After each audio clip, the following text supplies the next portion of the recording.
Lamp या लालटेन जलाएंगे, इसमें एक बत्ती लगा देते थे, लेकिन ये तेल ऑटोमेटिक ऊपर चला आता था। तो उसका लॉ जो होगा ना, अजीब टेढ़ जलेगा। इसे ना इंजन लगाना पड़ा, ना बैटरी लगाना पड़ा, ना कोई तरह का ऊर्जा देना पड़ा, अपने से चढ़ गया। चाहे वो दिया हो गया या लालटेन, मोमबत्ती, ये जो कुछ भी हो गया। इसमें क्या होता है,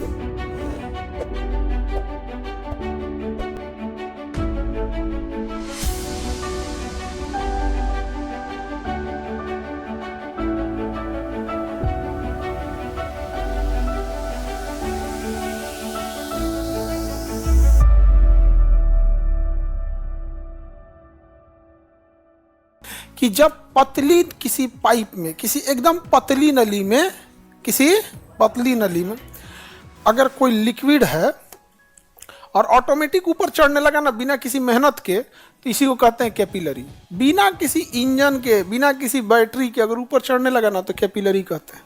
कितना बेहतरीन चीज़ है। ना इंजन लगाना पड़ा, ना बैटरी लगाना पड़ा, ना कोई तरह का ऊर्जा देना पड़ा, अपने से चढ़ गया। तो उसी क्या कहेंगे, कैपिलरी। बढ़िया चीज़ है कि नहीं है। जब आप लालटेन जलाते हैं ना, तो उसका देखिएगा, आप लैंप या लालटेन जलाएंगे। लैंप तो बढ़िया घर, मतलब अमीर आदमी लैंप यूज करता था।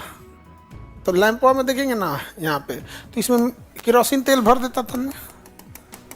यहाँ केरोसिन तेल हो गया, इसका यहाँ बर्नर उर्नर लगा के बढ़िया से बर्नर, इसमें वो शीशा टाइप का नहीं होता था,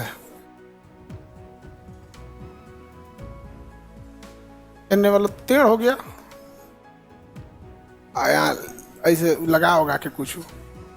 यहाँ देखिएगा ना, यहाँ पे बत्ती बर्नर लगा देंगे, इसमें एक बत्ती लगा देते थे, बत्ती। देखिए, ये बत्तियाँ इसमें से तेल में भीगा रहता था, लेकिन ये तेल ऑटोमेटिक ऊपर चला आता था। बस ये भीगा रहना चाहिए। जैसे भीगेगा ना, तो इसमें ना बत्ती जो इसकी सीली जाती थी, उसके बीच में हल्का हल्का क्या रहेगा, गैप रहेगा। आप किसी भी कपड़ा को देखिएगा ना, तो उसकी फिक्स लाइनिंग, एक फिक्स डिजाइनिंग रहेगी। तो बत्ती में क्या रहेगा, कैपिलरी केसिका बन जाएगा। केसिका, कोशिका नहीं, केसिका। अब इसमें बत्ती जैसे भीगेगा ना, तो ऑटोमेटिक चढ़ जाएगा ऊपर, ऑटोमेटिक चढ़ जाएगा, यहाँ पर चढ़ जाएगा और ये बत्ती जलने लगेगा। लेकिन आप कभी ध्यान दीजिएगा, आप ये बत्ती या खोलिएगा, ये बत्तियाँ हथवा से रगड़ के ऐंठ दीजिएगा 3-4 बार, ऐसे खूब धो दीजिएगा। ले, अब तो बीच में कैपिलरी तोड़ दिए, अब रखिएगा, तो अब कैपिलरी अच्छा से काम नहीं करेगा। तो उसका लॉ जो होगा ना, अजीब टेढ़ जलेगा। इसे देखिए ना, कभी जलेगा, कभी कुछ, कभी फकाने लगेगा, ऐसा अजीब अजीब काम करने लगेगा। समझ गए कि नहीं, उसमें मंजूलिका घुस जाएगी। समझ गए आप लोग मंजूलिका? मंजूलिका क्या होता है? चलिए, चुराइन। तो ये कैपिलरी से के कारण ऊपर आ गया। चाहे वो दिया हो गया या लालटेन, मोमबत्ती, ये जो कुछ भी हो गया, इसमें क्या होता है, कैपिलरी। तो जब किसी छोटी नली में द्रव ऑटोमेटिक चलने लगता है, तो उसे क्या कहेंगे, कैपिलरी। आप देखिएगा, आप कोई स्याही कागज पे गिराइएगा, तो कागज में भी छोटी छोटी छोटी छोटी गैप होते हैं। माइक्रोस्कोप से जब देखेंगे तो जब आप कागज, जब कोई एक स्याही की बूंद आप किसी कागज पे गिराइएगा या किसी कपड़े पे गिराइएगा, तो फैलने लगेगा।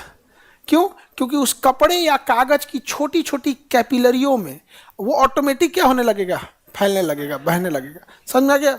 तो जब किसी छोटी नली में द्रव ऑटोमेटिक चढ़ने लगता है, तो उसे क्या कहेंगे, कैपिलरी कहेंगे। क्या कहेंगे, कैपिलरी कहते हैं। समझ में आ गया? आप कोई ईंटा या धूल, ये कोई पत्थर नहीं, कोई ढेला लीजिएगा, ढेला, मट्टी का टुकड़ा, उस पर एक ढक्कन पानी गिराइएगा, फटाक से पानी अंदर पता नहीं कहाँ चला जाएगा, पता ही नहीं चलेगा, यहाँ पे सोख लेगा तुरंत। एक बाल्टी मत डाल देना, उसकी क्षमता भर ही डालना। तो उसमें डालेंगे, फटाक से अंदर चला जाता है, सोख लेता है। किसके कारण? कैपिलरी के कारण। क्या कर लेता है, सोख लेता है यहाँ पे। तो वही क्या है, कैपिलरी। कैपिलरी समझ में आ गया? क्या होता है केसिका? केसिका के लिए मोटे पाइप में केसिका काम करेगा, पतले पाइप में ही क्या कर सकता है, केसिका। मोटा पाइप कर देंगे तो भी मोटर लगाना पड़ेगा। आप सोचेंगे आपका गड्ढा में से पानी टंकी में चढ़ा दे, नहीं चढ़ा पाएगा, वो उसमें नहीं चढ़ा। उसके लिए फिर क्या करना पड़ेगा, मोटर लगाना पड़ेगा कैपिलरी में। किसी को कोई दिक्कत? जड़ जो होता है ना, पेड़ पौधों के जड़, वो देखिएगा, जड़ मोटा रहेगा, लेकिन उसमें से फिर रेसा रेसा टाइप का खूब निकला रहेगा। वो क्यों पतला रेसा निकलता है? कैपिलरी के कारण। तो जड़ में 2 तरह का जड़ होगा। जो मोटा जड़ होगा वो जाइलम से पानी खींचेगा। और जो एकदम पतला पतला होगा वो कैपिलरी में। तो पौधे जो पानी सोखते हैं वो केवल कैपिलरी से या जाइलम से भी? उसका दो रीजन है, एक कैपिलरी भी है और जाइलम भी है। कैपिलरी और जाइलम दोनों हैं। अब एक बार क्वेश्चन पूछा था ना, पता नहीं चल रहा था विद्यार्थी लोग कि क्या पूछा है। पूछा ये था कि पौधे के जड़ द्वारा निम्नलिखित में से किस एक में केवल एक कारण कैपिलरी नहीं है? और क्या अजीब हो गया सब, केवल एक कारण कैपिलरी नहीं। ऑप्शन ए था स्याही का कागज पे फैलना, तेल का बत्ती पे चढ़ना, मिट्टी का जल सोखना, जड़ द्वारा पानी खींचना। अब ना समझ गए, उस टाइम समझे में नहीं रहा तो कहना क्या, जड़ किस विधि से सोखता है? दो शब्द, मोटा जो रहेगा वो जाइलम, और पतला पतला रहेगा कैपिलरी। अगर कैपिलरी तोड़ दे तो पानी ऊपर चढ़ेगा नहीं। तो समझिए, जब बरसात होती है ना तो पानी आता है खेत में, और खेत में छोटी छोटी छोटी छोटी कैपिलरी होगी। उस कैपिलरी के माध्यम से पानी कहाँ चला जाएगा? नीचे चला जाएगा। कैपिलरी के माध्यम से पानी कहाँ चला जाएगा? नीचे चला जाएगा। समझ में आ गया कि नहीं गया? पानी कहाँ चला गया? नीचे। लेकिन जिस कैपिलरी से नीचे चला गया है, अगर बरसात बंद हो जाएगा ना, उसी कैपिलरी से पानी वापस भी आने लगेगा। तो बारिश अगर बंद हो गया, तो बारिश जब हुआ तो कैपिलरी से पानी कहाँ चला गया? नीचे। और जैसे बारिश कम होगा ना, रुक जाएगा, तो कैपिलरी से पानी धीरे धीरे बाहर निकल के झांकने लगेगा। केकर खेत है हो, तब तक धूप पड़ेगा, उसको भाप बना के उड़ा देगा। तब क्या करे किसान? क्या करे? जितना केसिका है उसके मुंह पे जा जाके मारे, ए अंदर जा, अंदर तो हो गया काम। तो वहां एक ही तरीका है, कैपिलरी तूर देते हैं। तो ट्रैक्टर लाएगा, हल नीचे करेगा, खेत जोत देगा, जा कुल कैपिलरी टूट गया यहाँ पे। तो बरसात के बाद खेत जोतना अच्छा इसलिए होता है क्योंकि कैपिलरी टूट जाती है। और लोगों को क्या लगता है कि पनिया में खेतवा जोतना तनी आसान पड़ता है।